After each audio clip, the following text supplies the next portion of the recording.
Thank you, everybody. I'm Phil Goss, president of the United States Association of Reptile Keepers. The special challenge of preserving species that most people do not think are cute, also known as snakes. Why did it have to be snakes for any Indiana Jones fans? So I usually get introduced as a snake guy in the room, and that's fine. I'm not offended by that. But I'm a dog and cat person too. So I worked at a retail dog and cat shop, grooming shop when I was in college. And this was just didn't realize I was a cat person until this Blue Point Siamese came into my life, and it would ride around in the hood on my hoodie as I worked at the shop, and just an awesome cat. But I've trimmed thousands of cat and dog toenails, given a whole lot of baths, housebroken a lot of puppies. So I can talk dogs just like I can talk reptiles.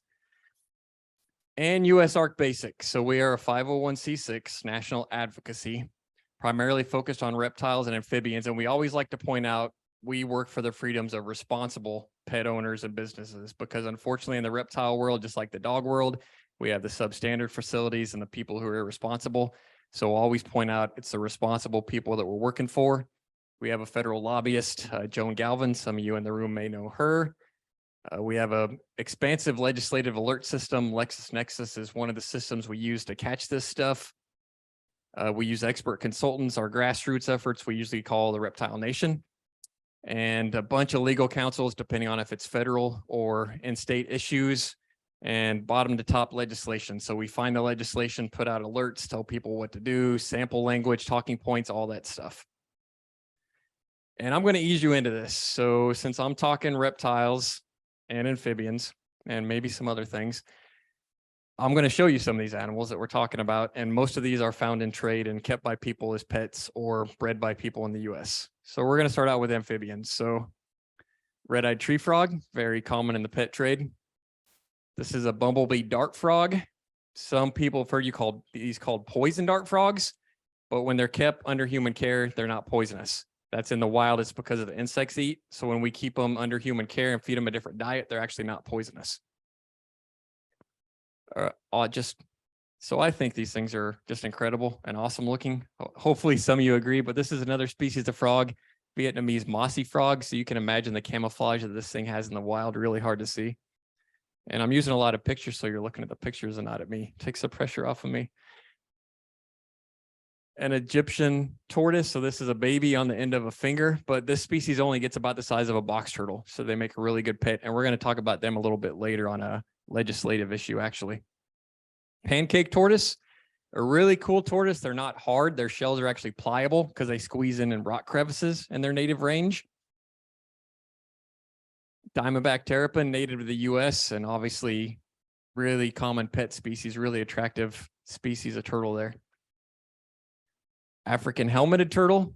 So these are one of the snake neck turtles. They actually have a really long neck that comes out. It's kind of tucked up in there. One of the common gecko species we have in trade, electric blue day gecko. So there's a couple views on them. You can see the yellow on the belly, but blue on top. And this is natural colorization. This is how they look in the wild as well as in captivity. Crested gecko, really cool story on these. These were actually thought to be extinct about 30 or 40 years ago, and now we have hundreds of thousands of them in the pet trade. So this is a species that's never going to go extinct. Really cool. They come in all kinds of colors, really cool looking animal, and they actually eat something similar to baby food. So you just prepare the food, and that's actually what they eat. This is the largest gecko species in the world, New Caledonian giant day gecko. We usually just call them Leachianus by their scientific name. But really cool. They've got really big feet. They're kind of like a basset hound. Their feet are kind of too big for their bodies. These guys just have these really cool feet and then climb up walls. Gargoyle gecko. So he's jumping. Just a cool in-action shot from David Northcott there. Really common pet species, the leopard gecko. These also come in all kinds of colors. But again, most of these animals that are found as pets are actually bred in the US domestically or possibly in other countries, but we do breed most of these animals under human care. Chinese crocodile lizard. But I'm showing you all these pictures just so you can see how different all the species are. Even though we're talking about mainly lizards up to this point, you can see how different they all are. So these four animals are all green iguanas. And you're like, well, only one of them is green. Green iguana is the common name. So the scientific name is iguana, but all of those four animals are all green iguanas, all the same species, but they come in those different colors. A panther chameleon. And this is another one. So this is one panther chameleon, and here are a couple others. So again, the color range, this is all the same species. So these have been kind of selectively bred. So if you had some blue animals, you may try and produce more blues, but I mean, really, this is all natural colorization on these. And a chameleon tail, again, these are just cool animals. Another chameleon species. So some reptiles even have horns. So those are actual 3 horns on his head on the Jackson's chameleon there. And some interesting traits and adaptation to some of these animals. So this is a blue-tongued skink, and I'm guessing you can imagine where its name came from. So this is a species I actually breed. So this is one I produced. And they'll use that blue tongue. So these are from Australia. So if a dingo comes up to eat them, they'll actually flash that blue tongue to try and scare the dingo away. And when we breed them under human care, they'll only do that for about a day or 2. So it's really just when they're brand new babies. So this was a brand new baby. So they're actually live bearers.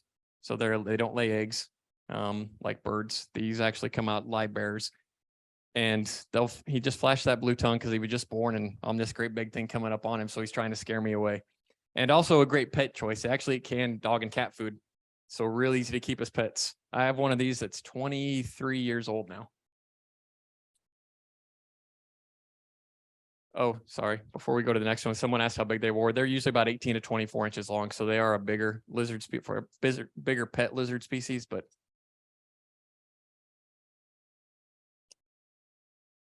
yeah. So can anybody see what's going on here?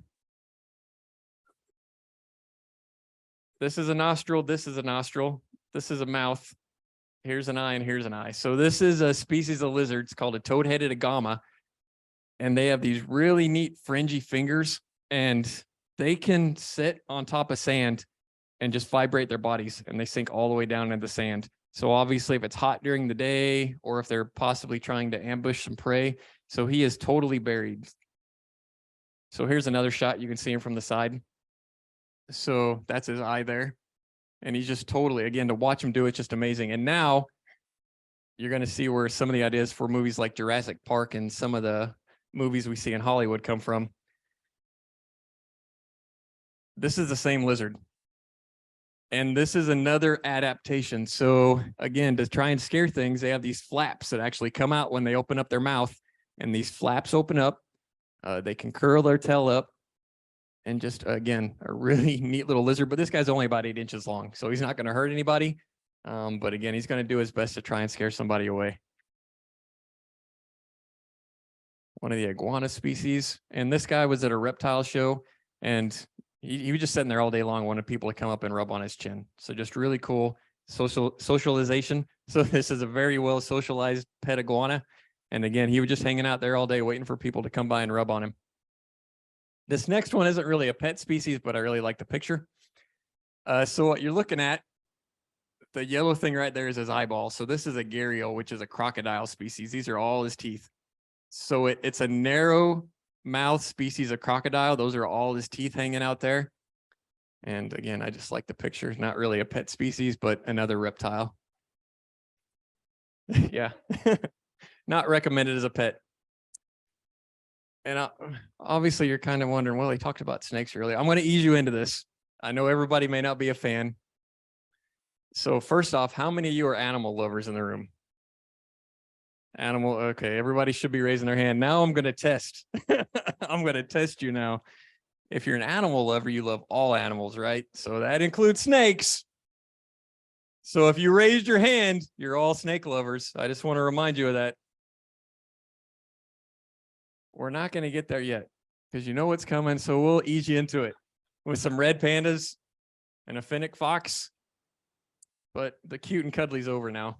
And I'm just gonna rip off the bandage. I'm not even gonna ease into this with some snakes that are kind of cute. We're just going right into it.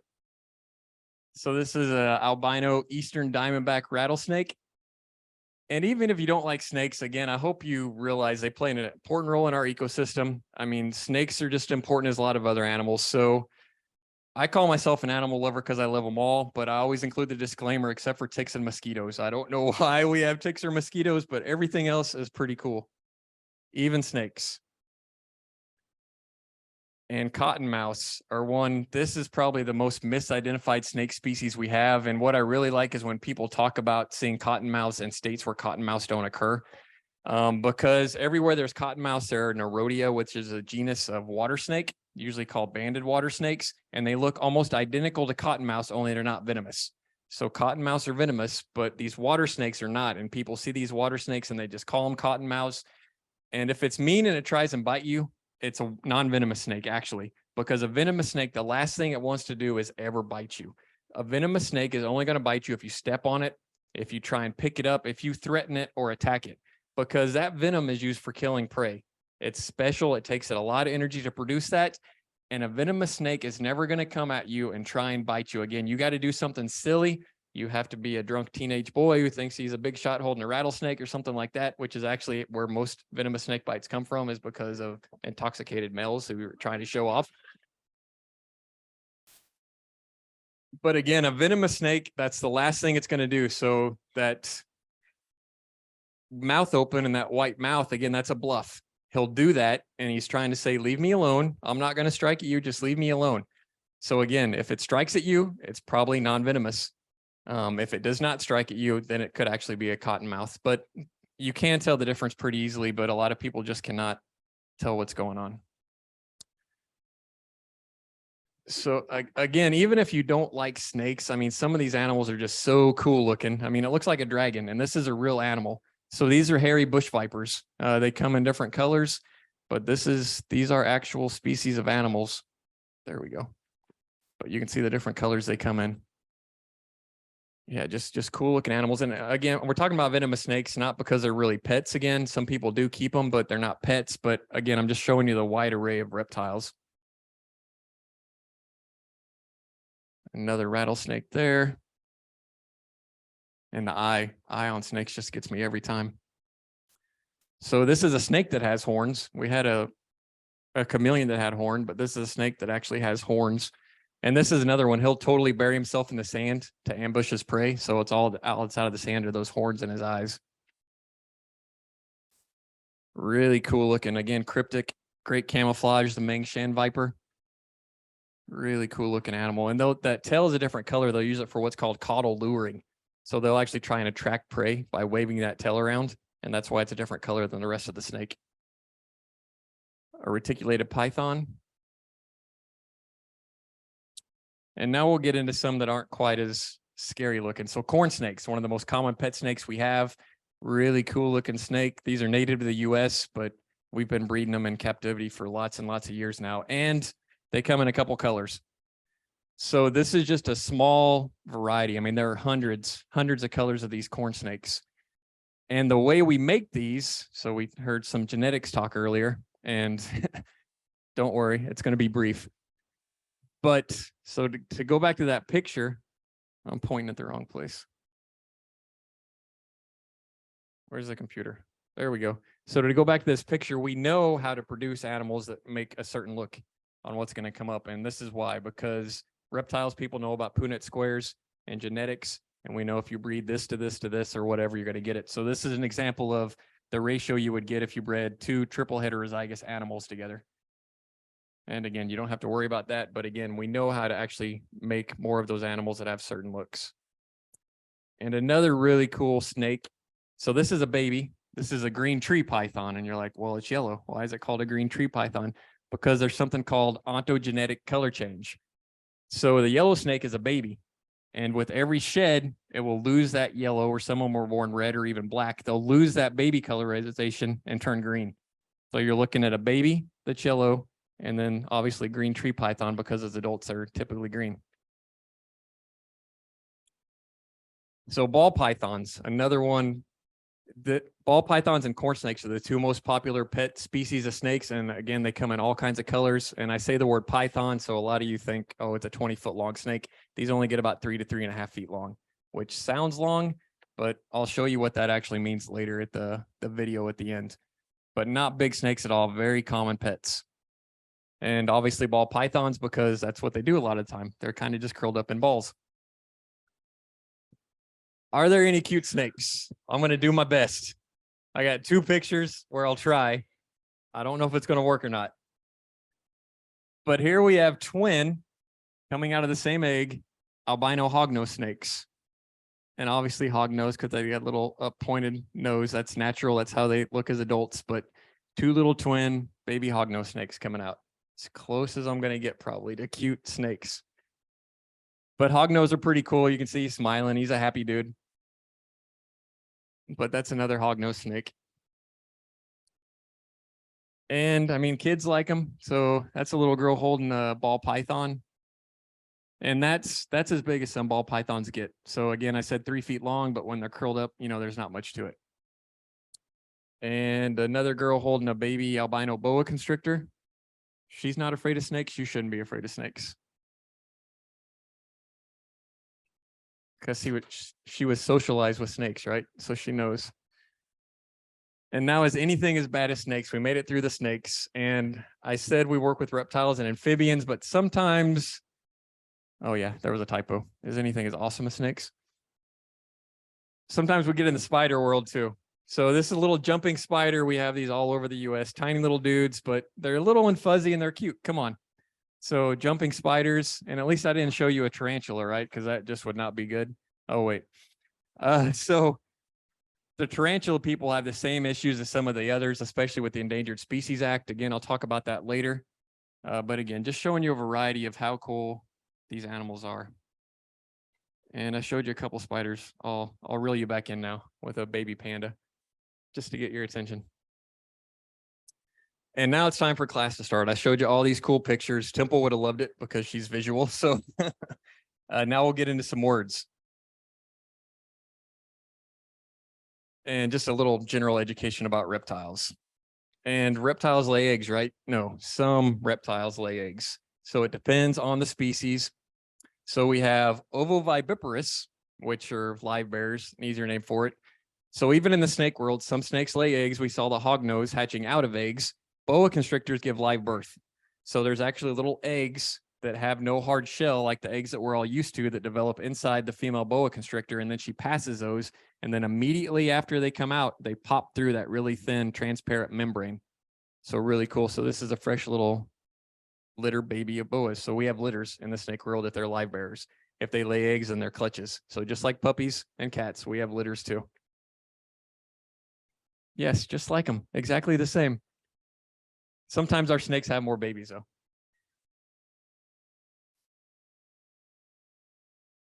And then even in the lizard world, I showed you the blue-tongued skink earlier. Those are live bearers.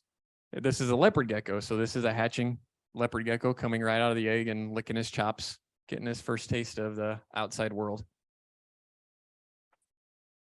And why herps? I didn't explain what herps was earlier, or why we're called herpetoculturists, and why people who study this are called herpetologists. So collectively, if you're talking about snakes and amphibians, collectively, it's called herps. So reptiles and amphibians combined are herps. And what's more hypoallergenic than a pet snake? So allergies are a reason a lot of people get pet reptiles, because if you're allergic to dogs, because you're allergic to their dander, if you're allergic to cats because of the reaction between their saliva and their hair. Again, I know dogs and cats too. You're not going to be allergic to reptiles. So for some children, a reptile may be the only choice of pet they have. And as opposed to breeds, there are no reptile breeds, but there are over 4,000 species of reptile and amphibian in trade. So a lot of choices out there for people to get. And especially with the urbanization of America, people have smaller houses. A lot of people don't have yards. You live in high-rise buildings. A dog, especially taking one out to walk, may not be real in your world, and you may not be able to do that. So you can keep a lot of these animals and not have to worry about that. And hectic lives, a lot of people are busy. So I'm not sure. I was the only one I saw, but I may have been the only person who raised my hand earlier as not owning a dog. That's not by choice. I would love to have a dog, but at the end of this weekend, I will have been in a hotel over 90 nights already this year. So for someone like me, that would be irresponsible for me to own a dog as much as I want one. So next time you're out walking your dog and you get some annoying person who comes up and wants to pet your dog and says, "Can I pet your dog?" Remember, it may be me who spends half my year in a hotel, and all I want to come home to more than just about anything is a dog to rub on. So I got to borrow someone else's when I see them out in the world. But I do always ask. And obviously reptiles, you don't need any leashes unless you do. So this is a guy who walks his pet lizard. So this is a black-throated monitor that's used to being on a leash. And just like, puppies and kittens, if you get an animal used to these things, that's not going to annoy that animal to have that leash on it. And are they common pets? Yes. So about 6% of US households have a pet reptile or amphibian, which if you look at the numbers, that's 7.5 million households, or over 20 million Americans are owning a pet reptile or amphibian. So a lot more mainstream than they used to be. And the driving forces. So in the reptile world, we have reptile shows, which are these big conventions. Well, depending on the convention, a convention where people who breed these animals actually meet up. So you can be a vendor, you can have, a 10 or 12-foot spot, and you bring the animals that you bred and you offer them for sale to people. And some of these get over 10,000 people in a single weekend. I believe one show reported having 26,000 people through his doors, just on a Saturday and Sunday, one weekend, and that's one show. And there are multiple shows across the country every weekend in the US. This is one at Daytona. This is several years ago before the people came in, but you can kind of get an idea on how big it was. I think one show in California, the building he's in is 4 acres under roof, and it's nothing but reptiles and amphibians and invertebrates and products for those animals. And he gets 20,000 people in Pomona, California. And social media, obviously, especially with COVID, a lot of people are watching a lot more YouTube than they used to. You get some of these social media creators. Snake Discovery is the one I chose, but there's a bunch of them. But almost 3 million subscribers on Ed and Emily's YouTube channel, and they're awesome people. A lot of energy. Emily usually does the talking, and she presents reptiles in a way that people will want to learn more about reptiles. And with 3 million subscribers, again, that's driving people who want to get these animals as pets. And can there be a human-animal bond? Which I think that's kind of weird. It should be animal-animal bond. I mean, we're animals, but anyway, a human-animal bond with reptiles. And again, you got to realize if you can't have a dog or cat or parrot or whatever it is, sometimes you're going to have a pet reptile. And especially with children, I mean, they'll bond with these animals. And I'm not saying that reptiles are dogs. That's not what I'm saying. But you can develop relationships with these animals. And a lot of these animals will recognize you. Like even my snakes, which don't have eyelids, which throws a lot of people off. But my snakes will act differently if I'm the only one in the room versus if other people are in the room. I mean, they can pick up all that stuff just like a dog can. So I can have a snake that never acts nervous. And then depending on a person comes in the room for whatever reason it is, it picks up something on that person and acts totally differently. And I do have 3 pictures of bearded dragons, which are what all 3 of these pictures are, but that's just happened to have what I had in my files, happened to be what I had in my files. But just about any species of reptile, obviously as a child, again, can develop a bond with that animal. And dog training tools and reptiles. Now you're thinking I'm really getting crazy and wacko here, but some of the larger lizards, especially the crocodilians, these are tegus, the monitor lizards. I've clicker trained these animals. So you clicker train them just like you do with a dog or cat. So a baby tegu, when you're feeding him from the time you get him as a baby, if you click that clicker right by him while he's eating, so introduce the food, keep clicking that clicker, eventually when you go to his cage and you hit that clicker, he will come out and walk onto your shoulder because he's getting taken somewhere else to get fed. So they are intelligent. You can train them with laser dots. You can train them. So again, a lot of these, especially the bigger lizards, not really so much with snakes, but with the lizards, you can actually train them similar to how you train dogs and cats.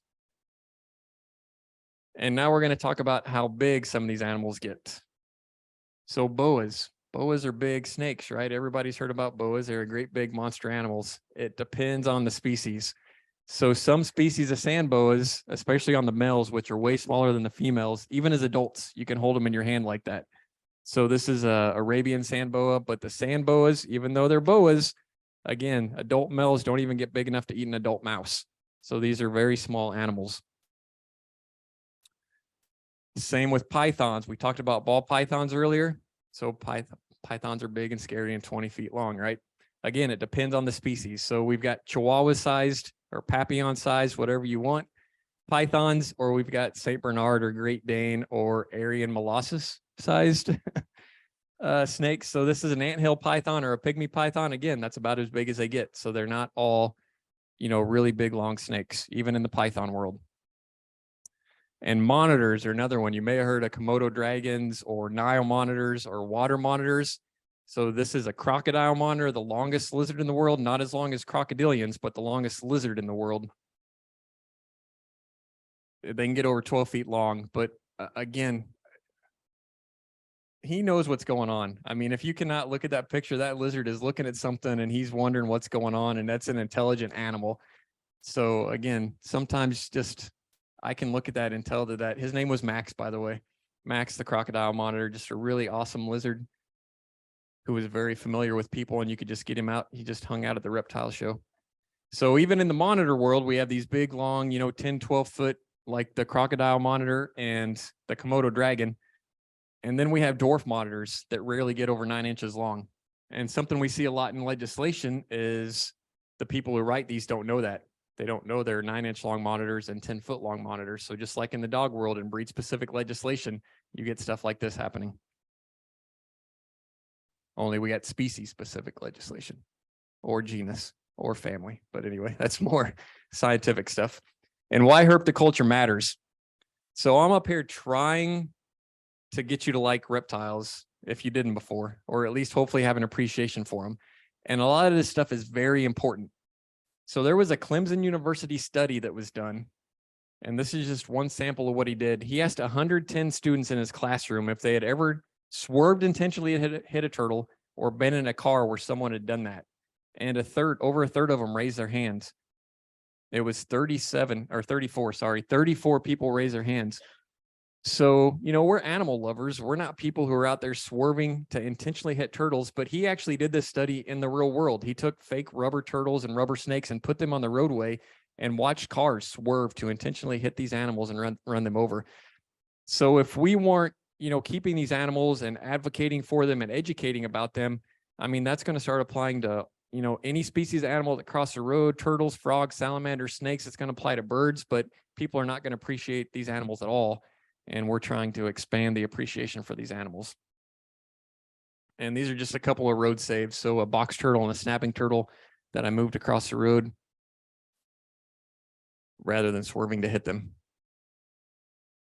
And time to get serious. So obviously we said I was a lobbyist. I hate calling myself a lobbyist because we all know that lobbyists are full of information.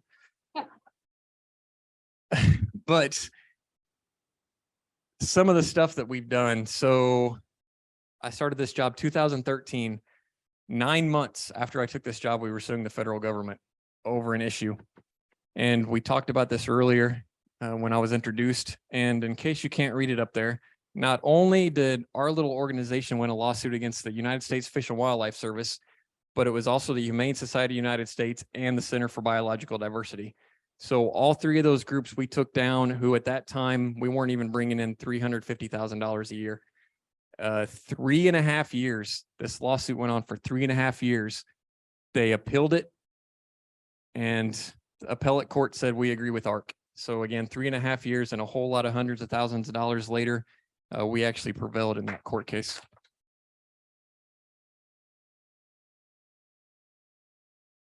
And types of legislation that we see, a lot of it's similar to what the dog world sees. So again, we see species bans or species specific legislation, just like you see breed specific legislation. And it's not the animals, it's the owners. We try and tell the people that we need to focus on the irresponsible people. But again, we see breed specific legislation just like the dog world does. And, bans on big snakes, bans on constrictor snakes, which that little itty bitty python and boa that I showed you earlier, those are constrictor snakes. Constrictor snake has nothing to do with size. It's just in how they kill and eat their prey. So even those tiny little snakes, corn snakes, are a constrictor snake. So a lot of times we see a ban on all constrictor snakes, whether they're 10 inches long or 10 feet long. When I started this 10 years ago, about the only type of legislation we saw was the dangerous wild animal bans. And depending on the state, that was defined way differently. In West Virginia, that actually applied to over 10,000 species of animals. So West Virginia tried to pass a law that would have banned every species not native to the state of West Virginia and label them as dangerous wild animals. So this applied to aquarium fish, this applied to parakeets, this applied to everything that was non-native to the state. So they tried to pass that twice. That law did pass, but it only included lions, tigers, bears, the usual suspects. Pet limits is another one we see that's coming in now, just like you see usually local ordinances where you can only own 3 or 4 dogs or cats or a combination or 3 or 4 animals. We're even seeing that applied to reptiles and fish and birds now too. Traveling animal acts. This is the one we're most active on now. I think we had 6 or 7 state bills this year. All of them were stopped on traveling animal acts. They usually call them circus bans because when the animal rights groups go in, that's all they talk about. They talk about elephants in circuses or lions jumping through flaming hoops. That's all they talk about.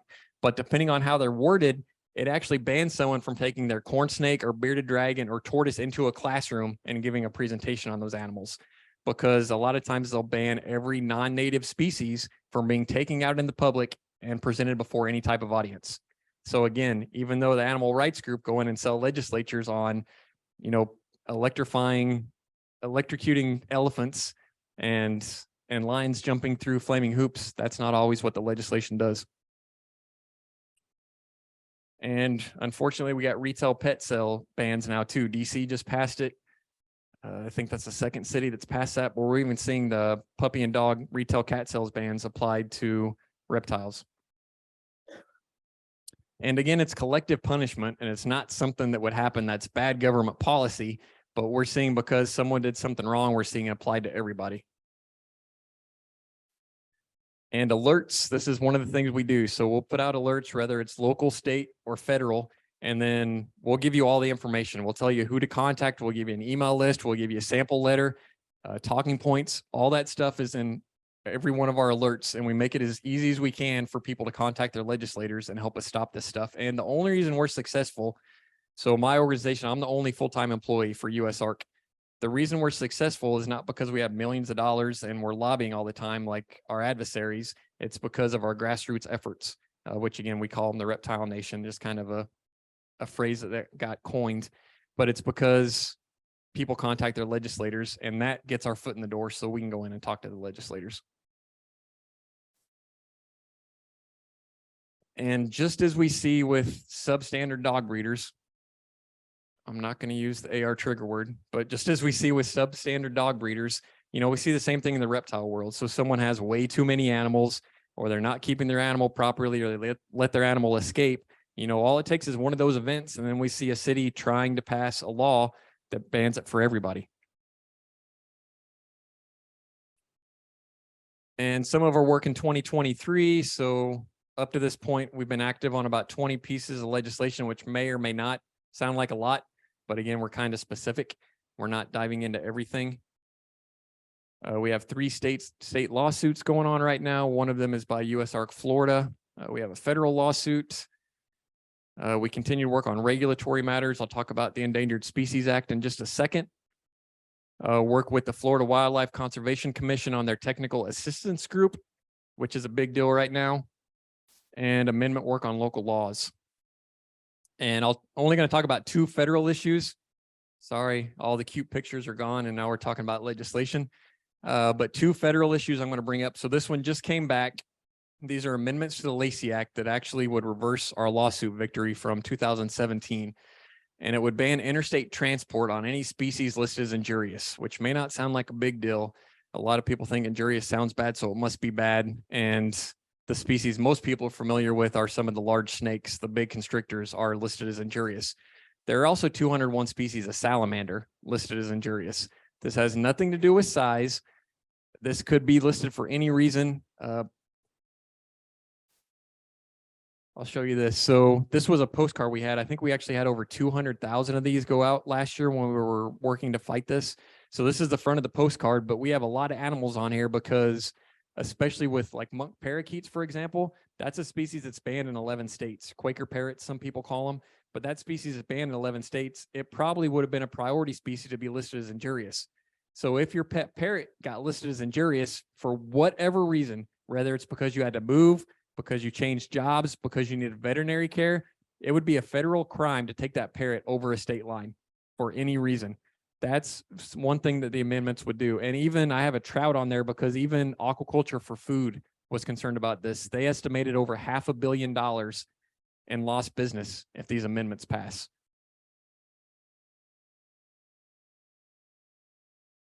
And go backwards. There we go. So that's one of the things it would do. There would be an emergency designation that would allow FWS to list a species overnight. So if you had a species of animal that was listed as injurious, it could be, especially on the East Coast, you can imagine a lot of veterinarians are across the state border. It would be illegal for you possibly the next day to take your animal to the veterinarian.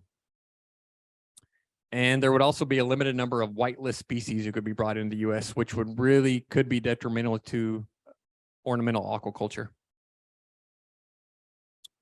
And this was another one of the promos we had. So again, just, a little bit more of what we do when these issues come up. This was a flyer that we had at reptile shows and at pet shops explaining what was going on with a QR code where you could scan and get more information. And the second federal issue I'll talk about is Endangered Species Act amendments. So you may remember this guy from earlier, the little Egyptian tortoise. He was just listed on the endangered species list, the U.S. federal endangered species list. What that means is now people who had these animals and may have been breeding them for 10 or 20 years, they can no longer sell those animals across state lines. So because an animal rights group submitted a petition to FWS that said these animals were endangered, FWS agreed with them. And now, even though we're not importing those animals, Egyptian tortoises haven't been imported in the US for over a decade. We're not importing them. These are only animals held under human care and bred under human care, but now we cannot sell those animals across state lines. And those 3 bills that I have listed there, that's one of the things that they would do. So for non-native species of animals, even if they were listed under ESA, you could sell them across state lines. And I'm not expecting you to read all that, but again, this is just an example of what we do in our alerts. So we have talking points that everybody can get to if they go and meet with their legislators. And I'm getting close to the end here. Social media. So just a little bit about our social media. On Facebook, we've got 126,000 followers. Instagram's only about a year old, 22,000 followers there. Our YouTube's brand new. We got 11,000 subscribers already in less than a year, which obviously we're not showing you cool reptiles on our channel. So we're never going to get that 3 million that I showed you earlier from Snake Discovery. It's all pretty much focused on legislation. So I think that's a pretty good number. And our newsletter is free. If someone wants to sign up for it, you can go to usark.org, sign up for free to get our newsletters, and you'll get those alerts. And just some more of our promo material, things we post on our social media. And next to last slide, and audio is not important. This is something I shot apparently in a week where I had hardly no sleep, but just a little bit about snakes here. Again, pay no attention to my appearance. What's going to be important here is just a second, especially animal behaviorists would probably like this, but you can kind of see him posing in behind me. Behind me, that's a 6-foot cage. The snake could go absolutely anywhere he wanted to. He could crawl up, he could crawl anywhere in that 6-foot cage. He could go anywhere that he wanted to. And look what happens. So I'm just standing there talking. My plan was to turn around and grab him. And that snake, again, he could have crawled anywhere he wanted to, but he knew me. Again, I'm not saying they're dogs, but he was familiar with me and he knew it was safe to crawl right out on my shoulder. So this is a male boa constrictor. So again, a big scary snake, right? This is a male boa constrictor. This is as big as some male boa constrictors get. So this snake is about 5 feet long. Again, 5 feet sounds scary, but I mean, he weighs 2.5 pounds. And I had some word up. We were going to do something with this video, but I look like I was just at a rager or something. I don't know what was going on, but again, when you spend half a year in a hotel, sometimes you look like this, even when you're at home. And so again, that text. So again, most people think, oh, it's a boa constrictor. It's going to constrict me and kill me. But you saw what happened. He crawled right out on my shoulder and nothing happened. It was uneventful. And the reason we made that video that never got released for obvious reasons was because boa constrictors were actually one of the species that was proposed to be listed as injurious under the federal Lacey Act. And that would have made it illegal for me to take my animals across state lines for any reason. And next, this is the last slide. So in the world of lobbying, we hear this term a lot, or this phrase a lot. The world is run by those who show up. And we see it a lot. If things pass whenever we don't contact legislators or we don't show up at the state house. And when we show up, we stop it almost every time. And you have to understand, just like we heard earlier from somebody else, actually the last talk, everybody in this room probably understands how puppy behavior works and what's important to do with them, but pet owners may not. And it's the same thing we got to realize with legislators. Legislators don't know anything about reptiles, just like they don't know anything about dogs. I mean, I even heard at a city council person regurgitated because an animal rights person told her that female dogs were bred 4 times a year. And that just, if you don't show up and educate them, that's what they get told. I mean, obviously we don't think that we have to tell them that, but again, they don't know anything about your dogs and they don't know anything about these reptiles. So we have to show up and educate them on these animals. But imagine that if no one had showed up to correct her, she's regurgitating that female dogs are bred and have puppies 4 times a year. Just madness. But anyway, just show up. And I know that's sometimes showing up can just be sending an email or making a phone call. That's all you may have time to do, but that's still showing up. And I would love to answer any questions because I actually like answering questions more than talking because I want to know what you want to know. So if there are any questions, I will be happy to answer them.